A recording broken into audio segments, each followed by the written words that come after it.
the halls of winter, a wounded giant awaits. The wounded giant, filled with wrath, is aided by his old and faithful servants, corrupt nobles, and those ruled by greed, hate, and rage. He awaits his pursuers, setting a trap to claim his vengeance. Hello and welcome to Liam's Lyceum. I'm your host, Liam, aka Himbar, and today I'll be doing a spoiler-free review of Rob Howell's The Door into Winter.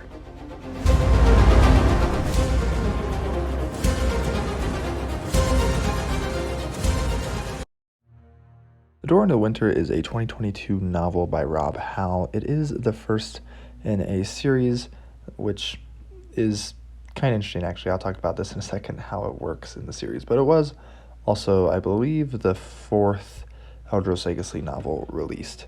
So Rob Howell has written other novels. They're in the world of Sheeran, which is where this one actually takes place. And so there are other novels that actually are prequels to this novel, which I have not read. I think that's fine.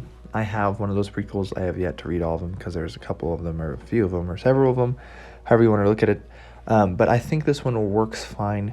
But I do want to go into what I did like about this book and just, I don't know, give you a heads up. So interesting. Anyway, this is about a giant.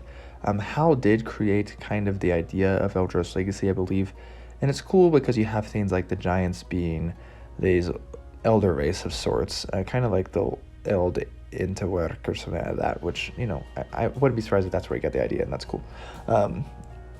Right? Instead of it being Romans, it's actually Ents. You probably don't know what I'm talking about. Anyways, that's an old English literature reference.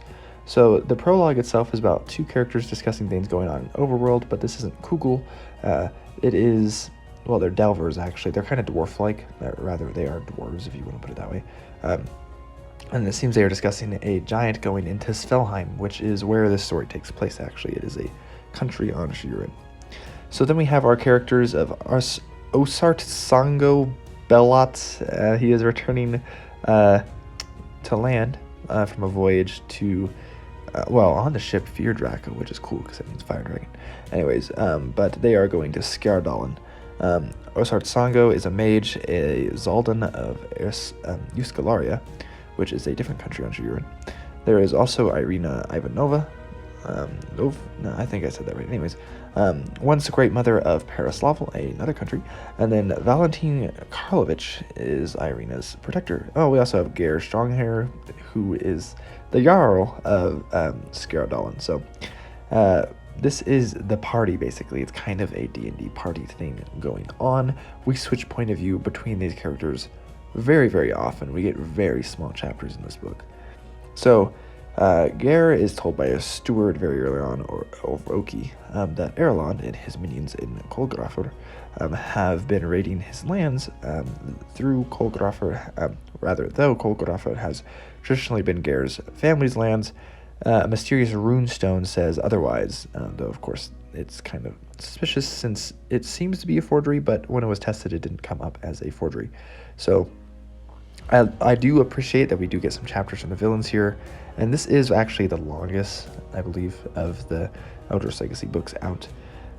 Initially in the background, but also quickly becoming important, though, like I mentioned earlier, is a giant who has apparently been confronted in the Kreisens before, but again, that's in previous books, which makes it kind of hard to recommend this as the first Eldros Legacy book you could read, because potentially you could read the Sheeran books and those would be Eldros Legacy, even though that came about before that shared world was about.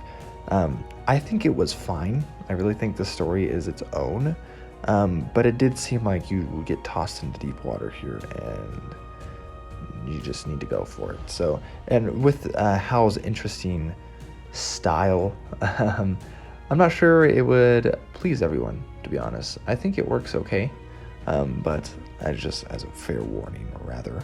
So, it's pretty interesting here, though. I mean, I think Geir himself is one of the more interesting characters as he's focused on his duties and he's trying to be honorable, but he doesn't seem like he's all that intelligent, which is interesting to write a character that no one is straight up calling dumb.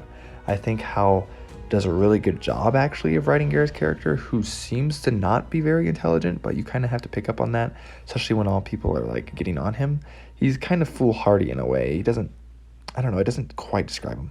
And calling him dumb doesn't describe him either. But he's not exactly where he should be, which is cool. All right, that means he gets some character development, and he is a relatable character. And honestly, I felt like the story was good from the start. But again, kind of because of the short chapter format and kind of being thrown in, I wasn't as into the characters as I would have liked. There is lots of politicking, lots of ancient magic to be uncovered, and these are great pluses though. And there's also some spooky creatures, which are always pluses, right? So I also really liked Irina though, of all the characters. I think she was the most interesting, so I definitely like to go back and read the previous books. I'm not sure if there's anything going on in this book that's referencing Heinlein's The Door into Summer. I haven't read The Door into Summer, though I have it sitting right next to me as I record this. But maybe there is. I know Howell likes Heinlein. Also, this book is definitely adult fantasy. It's got great atmosphere, world building. You can tell Howell puts a lot into it. The start, again, isn't super smooth, but it's odd. But it's they're so tiny chapters. I don't know. I'm going all over the place. The chapters are so tiny. There's 97 chapters in a 490-page book. So that just, I don't know. But the story arcs do end nicely. It just seems kind of messy. But I'm not trying to talk bad about this book. My thought throughout it was this is a little messy. So I think there's a lot here that could come together to make a really nice story. And I'm interested to see if it would make more sense or work better if I went back and read the other books first. Though in this arc, I'm not actually sure what the first book is. Though I'm sure I could figure it out on Goodreads. I just don't have that sitting before me, and I finished this book about 2 months ago. But A Lake Most Deep is the first year novel. But anyways, from Williams Lyceum, hopefully this review made sense, and hopefully it's appreciated by someone. I'll catch you next time.